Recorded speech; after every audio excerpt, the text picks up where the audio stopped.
చూశాం. హోరాహోరీగా జరిగినటువంటి ఆంధ్రప్రదేశ్ అసెంబ్లీ ఎన్నికల్లో నేను కొన్ని ముఖ్య నియోజకవర్గాల్లో గెలుపోవటంలో పరిస్థితి మీకు వివరిస్తాను.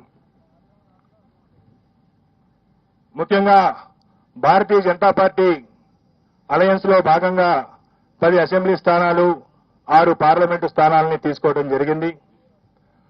ఆ పార్లమెంటు స్థానాల్లో ఒకటి నరసాపురం నుండి భారతీయ జనతా పార్టీ అభ్యర్థి, అలాగే అనకాపల్లి నుండి భారతీయ జనతా పార్టీ అభ్యర్థి ఇద్దరు సునాయాసంగా పార్లమెంటుకు గెలవబోతా ఉన్నారు.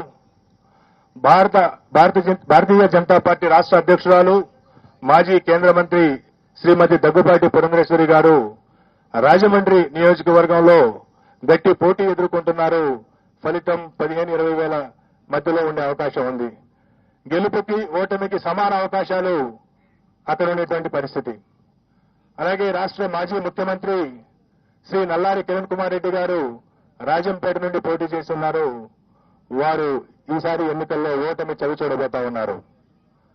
అలాగే భారతీయ జనతా పార్టీ పోటీ చేసినటువంటి శాసనసభ నియోజకవర్గాల్లో కృష్ణా జిల్లా ఇప్పటి విజయవాడ నగరంలోని విజయవాడ పశ్చిమ నుండి పోటీ చేసినటువంటి సుజనా చౌదరి గారు మంచి మెజారిటీతో గెలవబోతా ఉన్నారు.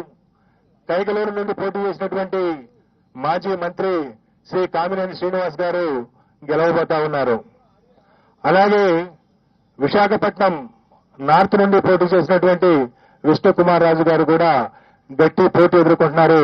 వారికి కూడా గెలిచేటువంటి అవకాశాలు ఉన్నవి.